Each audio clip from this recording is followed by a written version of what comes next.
Ako si Lenda Woking, ang masipag at matalino na high school student na nanggagaling sa Mindanao, Brusher.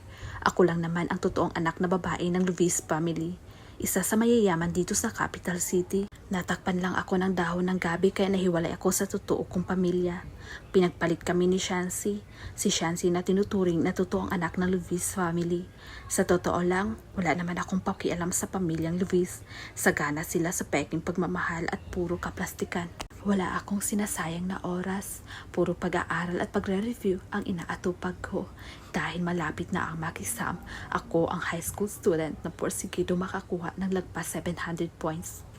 Kaya kahit saan ako magpunta ay nag-aaral ako. Wala akong sinasayang na oras para makakuha ng residency dito sa capital city. At kapag nangyari yun, may tsansa ako maging top scholar sa buong mundo, sa buong bansa at sa buong kalangitan. Isama pa natin ang buong karagatan. Wala talagang pakialam sa akin ang totoong pamilya ko at wala din naman akong pakialam sa kanila. Kaya gusto ko lang naman pumunta dito sa capital city para makapag-aral dito sa Luminara University. Pagpasok na eskwelahan, importante makakain ng almusal. Pero parang hindi ata maganda ng almusal ang mga Luis. Eto pa yung isda na natira nung nakaraang taon. Hindi naman halata na ayaw talaga nila sa akin. Dahil hinainan pa nila ako ng kalamansing kasing tigas ng bato. Hindi pwede na hindi ako kumain. Dahil mauubusan ng nutrisyon yung katawan ko.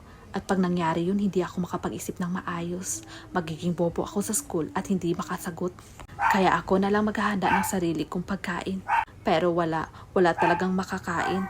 Wala na nga iniiwang pagkain to mga Luis, nag-iwan pa ng hugasin. Wala tong pag-asa, wala akong makakain rito. At hindi pwede wala akong makain bago pumunta sa school. Pero di bale, lakasan ko na lang yung loob ko at fighting spirit ko. Maglalakad na lang ako papuntang school para ma-exercise ko yung utak ko at isipan. At para matanggal na din yung hangin sa katawan ko pati sa utak ko. Nang sa ganun mapalitan ito ng kaalaman. Ang galing, ang talino ko talaga.